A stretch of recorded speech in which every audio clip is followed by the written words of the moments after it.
Et bienvenue à toutes et à tous qui nous ont rejoints juste maintenant. Nous allons parler du paiement 4.0. Dans cette keynote, on va vous démontrer comment remettre au centre des préoccupations la simplicité, l'ouverture et l'universalité des solutions de paiement. Nos invités JP Morgan et Total Energy vont vous raconter les projets mis en place et les bénéfices réalisés comme l'indépendance, l'amélioration du contrôle des coûts et le gain en time to market. Nous avons le Managing Director EMEA et APAC Merchant Services pour JP Morgan, Ludovic Coury, et le spécialiste paiement Total Energy, François Mezzina. Donc je vous demande de les accueillir très fort et très chaleureusement sur scène, Ludovic Coury et François Mezzina. Eh bien, bonjour à toutes et à tous. Je suis très heureux d'être là aujourd'hui. Vous devez vous demander pourquoi JP Morgan est sur cette scène, sur ce sujet aujourd'hui. Il est vrai que JP Morgan est surtout connu comme étant une banque d'affaires spécialisée dans les fusions-acquisitions ou la gestion de fortune. Mais en fait, pas seulement. JP Morgan est un acteur très important, un acteur majeur du paiement en général. Je vais vous donner quelques chiffres pour illustrer la taille de l'entreprise dans les paiements. Les revenus globaux au niveau du paiement, c'est 18 milliards de dollars, donc c'est vraiment conséquent. Mais nous sommes également le leader mondial dans les paiements sur les services d'acceptation et d'acquisition aux commerçants. Un chiffre, 2,2 trillions de dollars de volumétrie Visa Mastercard en acquisition. Je ne vous parle pas évidemment ici de l'émission, mais de l'acquisition uniquement. Et en Europe, nous sommes également très actifs, puisque nous sommes acquéreurs leaders sur la partie online, e-commerce, avec plus de 6 milliards de transactions, ce qui fait de nous un acteur majeur.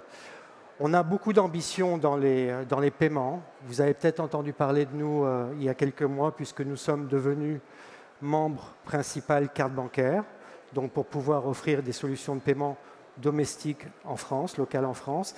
Mais ce n'est pas tout. On regarde maintenant sur les autres grands pays européens pour avoir des solutions en Allemagne, en Italie et ailleurs. Également, nous investissons d'une manière assez importante sur les solutions multicanales, omnicanales. Aux États-Unis, nous lançons actuellement une solution omnicanale, justement. Et comme nous avions l'ambition de déployer cette solution à l'international, nous avons regardé quelles étaient les possibilités de le faire de la manière la plus optimum possible. Et la standardisation des systèmes nous est apparue nécessaire. Et c'est pourquoi on est associé à Nexo aujourd'hui. Nexo nous est apparu comme évident pour développer notre solution omnicanale. Voilà. François ? Merci Ludovic. Bonjour à toutes et à tous. Je m'appelle François Mezzina, donc je suis spécialiste paiement pour la compagnie Total Energy. Je suis le prescripteur sur tout ce qui est système de paiement de proximité et de paiement à distance.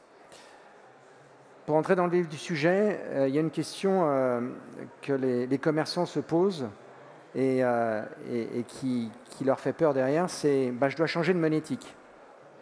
Et finalement, il y a des peurs vraiment légitimes. Pourquoi ? Parce que l'acte de paiement, c'est l'acte qui scelle la relation, on va dire, entre le client et le marchand.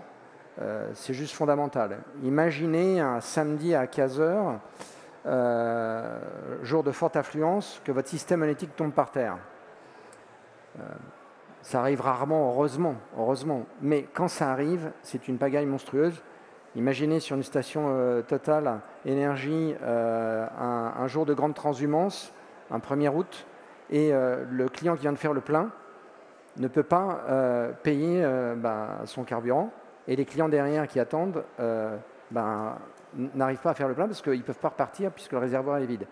Donc l'acte de paiement électronique est vraiment clé. Et donc quand le marchand que vous êtes doit changer sa monétique, il tremble un petit peu, pour ne pas dire beaucoup. Les questions qui se posent finalement en voulant changer de monétique, c'est je change de monétique, mais quels sont les risques à changer ? Je n'ai pas forcément les ressources internes pour m'aider à accompagner ce changement. Je fais souvent appel à, on va dire, des cabinets externes. Et puis, il y a un écosystème finalement qui est très compliqué dans ce paiement. C'est un peu une boîte noire. Quand ça ne marche pas, on ne sait pas vraiment pourquoi. Alors, l'histoire dit que on est arrivé à dans une situation où la réglementation locale, bien souvent, combinée avec les règles des différents réseaux bancaires, les réseaux nationaux et les réseaux internationaux, on va dire CB en France, les réseaux très connus Visa ou Mastercard et tous les autres réseaux, ont mis en place des règles. Et ce qui se passe, et c'est ce qu'on voit aujourd'hui, c'est que quand on veut rajouter une nouvelle option de paiement sur les paiements existants, ou si on veut rajouter un paiement alternatif au paiement classique que je viens de citer, ça devient très compliqué. Donc, on est dans une situation où qu'est-ce qu'on peut faire pour sortir de cette impasse, en fait, Ludovic? Oui, en fait, il faut absolument que la technique ou la technologie ou les technologies ne soient plus des contraintes. Et aujourd'hui, le thème, c'est paiement 4.0. J'ai envie de dire une histoire du paiement 4.0. Et donc, nous allons vous parler de 4 points importants, clés, qui ont pour objectif de montrer comment on peut réduire cette contrainte technologique, mais aussi qui permet de se concentrer sur l'expérience client. Et donc, ce premier point, c'est l'interopérabilité. C'est un mot un petit peu difficile à dire, mais c'est un mot très important dans notre métier. C'est la capacité de pouvoir faire travailler des solutions différentes, distinctes, un terminal avec une solution d'encaissement, avec un acquéreur, de pouvoir les échanger les unes avec les autres sans que ce soit trop compliqué. Et cela, le faire d'une manière la plus globale possible. Pardon Ludovic, mais en France, on a le standard CB2A. En Allemagne, on a le standard ZVT pour les cartes Girocard. En Belgique, on a Bancontact avec Setup. Et je passe l'Italie, par exemple, avec PagoBancomat et Chibidou. Donc, oui. Il y a des standards, mais ils sont nationaux. Absolument. Absolument, c'est vraiment une très bonne remarque. Mais ces standards locaux, ces organismes locaux sont là pour s'occuper de leurs solutions locales et de leurs méthodes de paiement locales. Elles n'ont pas vocation à développer des règles pour les méthodes de paiement alternatives qui viennent d'autres régions, comme par exemple les méthodes asiatiques, Alipay. Ce n'est pas leur but. C'est pour ça qu'on a besoin d'avoir cette solution globale et agnostique. Alors, en parlant d'agnosticité, nous, Total Energy, et c'est le témoignage que je vous apporte aujourd'hui, on était confronté à ce problème d'hétérogénéité des systèmes d'encaissement. Sur 5 pays, à l'origine, c'était la France, l'Allemagne et le Benelux. Nous avions pas une, pas deux, mais 8 monétiques différentes. Donc vous imaginez en tant que commerçant, quand vous aviez des évolutions à faire, alors réglementaires, réglementaire bancaire ou réglementaire des réseaux, des schémas de paiement, vous aviez potentiellement 8 évolutions à faire. Et puis, quand vous aviez, et c'est le cas de Total Energy, vos propres cartes d'identification pour les gestionnaires de flotte, vous aviez 8 évolutions à faire concomitamment. Donc, un vrai problème de maintenabilité, de coût de maintenance évidemment, et de time to market. Donc, la question que nous nous sommes posée en 2012, c'était à l'origine, c'est est-ce qu'il y a sur le marché des fournisseurs, des acteurs qui seraient en mesure de nous proposer une solution qui nous permette d'abaisser ces coûts d'opération, ces coûts de traitement, et potentiellement d'optimiser en fait tout ce processus d'encaissement électronique. Et on s'est appuyé, à ce moment-là, on s'est appuyé sur des acteurs qui ont joué le jeu, que ce soit les terminalistes, les fournisseurs de solutions logicielles d'encaissement, les acquéreurs bancaires et les réseaux. Et on s'est appuyé sur le standard à l'époque qui naissait, qui était Nexo de 2012. Nexo est né en 2014 pour être précis, mais il y avait déjà des initiatives auparavant, ça s'appelait EPAS. Et donc on a réussi à mettre en place ce standard sur une seule solution qui nous a permis de déployer in fine sur les 5 pays tous les schemes nationaux qu'on a évoqués tout à l'heure avec Ludovic et internationaux au travers d'un seul schéma d'encaissement électronique. Je comprends tout à fait, d'autant plus qu'on a beaucoup de grands commerçants qui viennent nous voir et qui nous pose ce type de questions. Avez-vous des solutions globales, agnostiques, standardisées? Donc c'est vraiment un thème récurrent. Donc on vient de parler de l'interopérabilité. Et le deuxième point clé qu'on voulait évoquer, c'est l'innovation. Alors, quand on dit innovation, ça peut faire penser à un mot très, très important, très lourd, mais en fait, pas du tout. L'innovation pour un commerçant, c'est souvent simplement, est-ce que je peux lancer une nouvelle fonctionnalité, une nouvelle méthode de paiement, ou d'accepter le change au point de vente, ce qu'on appelle le DCC, ou de lancer sur tout mon parc, ou dans tous mes pays, de la biométrie. Et en fait, souvent, on a eu affaire à ce type d'expérience. Souvent, on a vu que les commerçants peinaient, car les parcs de terminaux, les solutions n'étaient pas faites pour accepter ces innovations. Et donc, il fallait faire une montée de version, il fallait parfois changer tout le parc. C'était très lourd. Et donc, c'est pourquoi, en effet, tu l'as dit plusieurs fois, la solution Nexo simplifie les choses dans les évolutions. Mais peut-être on peut te demander directement sur l'innovation, qu'est-ce que tu peux nous dire, François? Je dirais le principe du standard Nexo, c'est qu'il prend le meilleur de tous les mondes. Dans le sens, ce n'est pas le meilleur, mais il va respecter les règles ou la réglementation qui s'impose dans chaque pays ou chaque région ou suivant les différents schemes. Donc, on est capable de traiter de la télécollecte en France. Si vous êtes des retailers français, vous savez ce que c'est que la télécollecte. En fin de journée, il faut absolument appuyer sur le bouton du terminal pour envoyer toutes les transactions, pour être sûr de recevoir sur le compte bancaire de l'entreprise les transactions électroniques du jour. Mais vous avez d'autres réseaux dans d'autres pays qui travaillent avec ce qu'on appelle la capture online des transactions. C'est-à-dire, dès qu'il y a une autorisation qui est faite et que vous recevez le numéro d'autorisation de l'acquéreur, vous pouvez considérer que c'est sur votre compte bancaire. Il n'y a plus aucun doute. D'accord ? Il n'y a plus de risque de perte de transaction parce que le terminal est tombé par terre, il est tombé en panne et la télécollecte est par terre. Là où je veux en venir, c'est que Nexo offre toutes les options possibles du monde du paiement. C'est en ça que vous pouvez, pour prendre une image, en fonction de ce que vous voulez offrir à vos clients, parce que c'est aussi ça important, activer telle ou telle option, et vous avez aussi vos options de gestion. Vos clients, par exemple, j'use toujours le propos, le Mont-Saint-Michel, il y a beaucoup de touristes, il y a beaucoup de Chinois. Enfin, durant la pandémie, ça a été un peu plus difficile, vous imaginez, mais je crois que c'était difficile pour tout le monde, mais ils sont revenus. Ce qu'on veut faire, au travers de Nexo, c'est d'apporter la solution de paiement qui a du succès en Chine, c'est Alipay, par exemple, ou WeChat, d'accord ?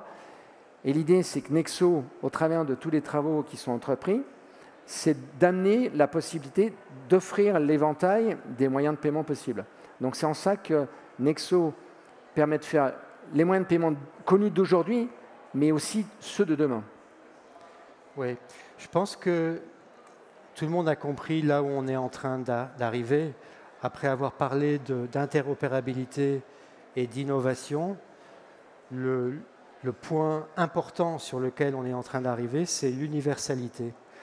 En effet, on est sur des solutions et on n'a pas besoin de philosopher très longtemps là-dessus pour comprendre qu'on est sur des solutions qui permettent de se développer à l'international sur une technologie, quel que soit le langage, quelle que soit la devise, quelle que soit la technologie. En tant que commerçant, on maîtrise son écosystème, qu'on soit aux États-Unis ou en Europe. Et donc grâce à cette solution, les retailers peuvent avoir une relation multi-pays et une situation multi-pays définitivement. Oui, tout à fait, Ludovic. Ça, c'est sûr, mais même au niveau national. Oui.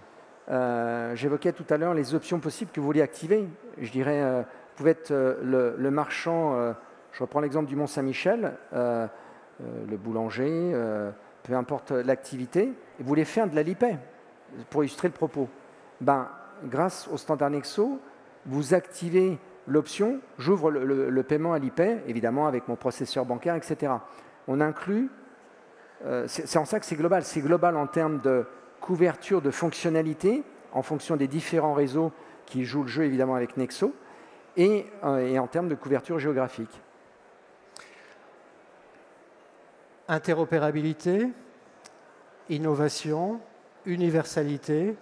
Et le quatrième point important va peut-être vous surprendre, mais c'est quelque chose chez JP Morgan qui est capital, c'est de faire en sorte que nos commerçants, nos clients commerçants, ne se sentent pas enfermés, qu'ils aient le sentiment d'être en contrôle de leur solution.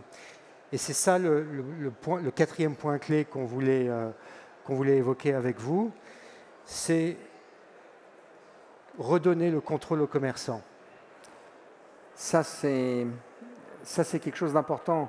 On évoquait tout à l'heure la fameuse boîte noire, les peurs du commerçant quand son système analytique ne marche plus, qu'il ne comprend pas très bien pourquoi ça ne marche pas. Il peut rester en rade et c'est un vrai problème parce qu'aujourd'hui, même s'il y a toujours du cash en circulation, le paiement électronique a de plus en plus de succès et le sans contact avec la crise Covid n'a fait qu'accélérer le processus vers la digitalisation, on va dire, du paiement. Donc il y a vraiment ce souci de fiabilité du système et de son agilité. Et c'est là où, grâce à Nexo, effectivement, le retailer rentre en contrôle de son système d'acceptation d'encaissement. C'est-à-dire qu'il est capable de maîtriser son fournisseur de terminaux. Il est capable parce qu'il peut faire un appel d'offres. Il peut faire un appel d'offres sur la solution logicielle, celle qu'il considère la meilleure. Et aujourd'hui, il y a plein d'acteurs qui qui développent sur des bases Nexo.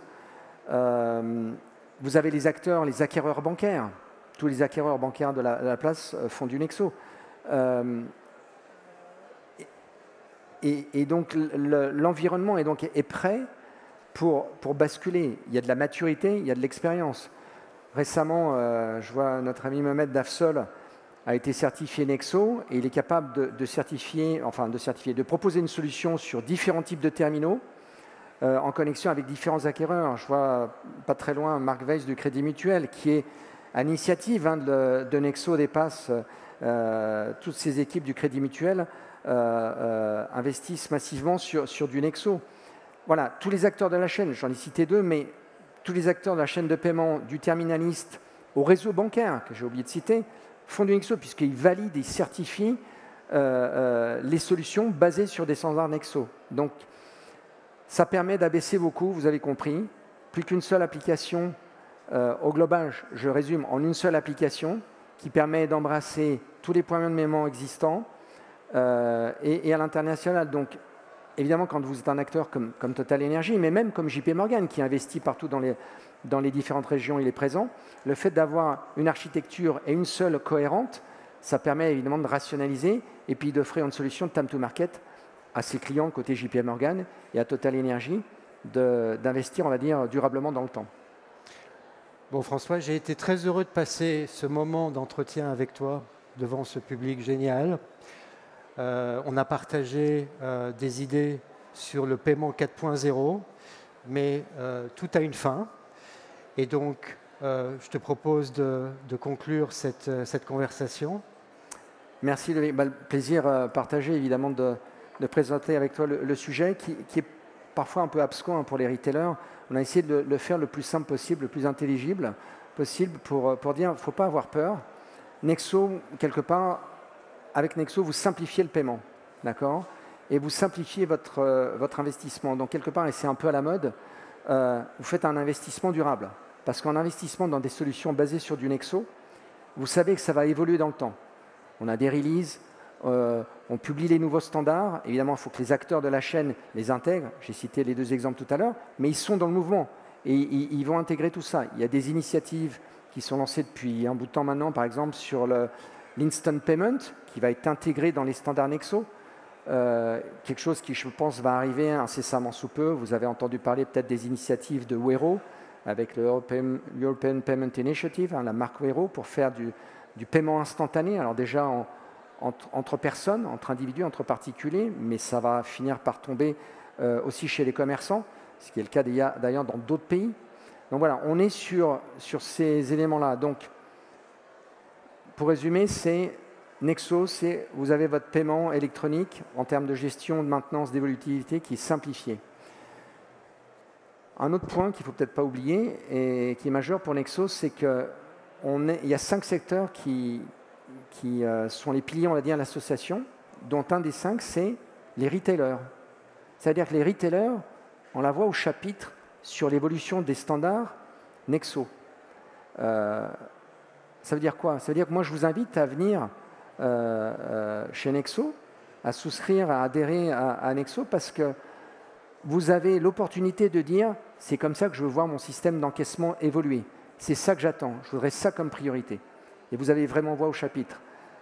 C'est pas galvaudé. J'ai été, par exemple, l'initiateur en tant que retailer, il y a quelques années, pour faire évoluer le standard, pour intégrer ce qu'on appelle le paiement par prélèvement en Allemagne. En Allemagne, la carte de débit peut être utilisée aussi comme alternative pour faire, du prélèvement, un mandat de prélèvement. C'est-à-dire qu'au moment où le client paye, au lieu de faire une transaction carte comme vous pouvez connaître, c'est un ordre de prélèvement. Donc il y a le ticket qui sort et il doit signer, ça c'est l'acte de prélèvement. L'acte de prélèvement pour que le marchand puisse présenter l'ordre de prélèvement auprès de sa banque. Voilà. Je peux témoigner du fait que le marchand que nous sommes peut faire évoluer le standard. Et c'est très rare dans le monde du paiement, où le monde du paiement, les acteurs, on va dire, de la chaîne de paiement intègrent rarement les marchands. Alors ils les intègrent sous forme de consultation, etc. Mais ils ne sont pas au conseil d'administration, ils ne sont pas à la manœuvre pour décider ensemble, bien évidemment, et à part égale, à voix égale, ce qui doit évoluer. Donc, rejoignez Nexo, et j'ai envie de dire, nous sommes présents au stand N110, si je ne me trompe pas, où vous pouvez venir évidemment avoir beaucoup plus de détails et d'informations sur le fonctionnement de l'association et les bienfaits des standards Nexo. Parfait. Je crois qu'on a un peu de temps pour quelques questions, s'il y en a dans la salle. Absolument. Merci beaucoup, François. Ah ben parfait. Bonjour. Merci, vraiment, c'est génial. Alors la question que je vous pose, vous avez parlé des retailers. Dans quelle mesure les standards Nexo peuvent prendre en compte le customer centric? Ça veut dire finalement mettre le client final au centre de la démarche et de la standardisation, oui ou non? C'est intéressant la question que vous posez. Quand je vous expliquais, on avait les 5 secteurs. Vous avez donc les réseaux bancaires, vous avez les acquéreurs bancaires, les fournisseurs de solutions logicielles, les fabricants de terminaux et donc les retailers. On pourrait se poser la question, ouvrir la voie aux clients finalement des systèmes de paiement électronique. C'est une vraie question. Mais là, au niveau du conseil d'administration, on n'a pas encore trouvé la vraie réponse, parce que c'est compliqué. Qui peut être légitime à représenter les clients finaux? Mais c'est une très bonne question. Alors, il y a les associations nationales ou européennes, par exemple, qui pourraient venir nous consulter et travailler ensemble, bien évidemment. Mais c'est un très bon point, ouais. C'est toujours difficile. Si je peux ajouter quelque chose, le client est au centre à partir du moment où on donne la possibilité aux commerçants d'offrir les solutions que le consommateur veut. Et c'est ce qu'on a dit aujourd'hui, c'est cette volonté de déployer des méthodes de paiement adaptées, des nouvelles fonctionnalités. Ça met le consommateur, le client au centre. Bonjour, merci pour cette excellente présentation. Juste pour savoir, tout à l'heure on a parlé comme quoi les commerçants avaient perdu le contrôle de quelque chose. J'aurais bien aimé savoir de quoi on avait perdu le contrôle et quel contrôle on pouvait retrouver avec les standards Nexo. Si vous pouvez plus détailler dans ce que ça représente au niveau, on va dire, à la fois fonctionnel et économique. Perte de contrôle, je ne sais pas, je réponds ou tu as une idée J'ai une idée, mais... Vas-y, go for it, Ludovic. J'ai une idée. En fait, le contrôle qu'on a évoqué dans le keynote, c'est le fait de ne pas pouvoir faire avec ces solutions techniques d'encaissement ce que l'on souhaite, quand on le souhaite, à un coût acceptable. Ça, c'est une perte de contrôle. Quand je veux rajouter une méthode de paiement ou une nouvelle fonctionnalité et que je dois faire une mise à jour qui va me coûter une fortune, je ne suis plus en contrôle.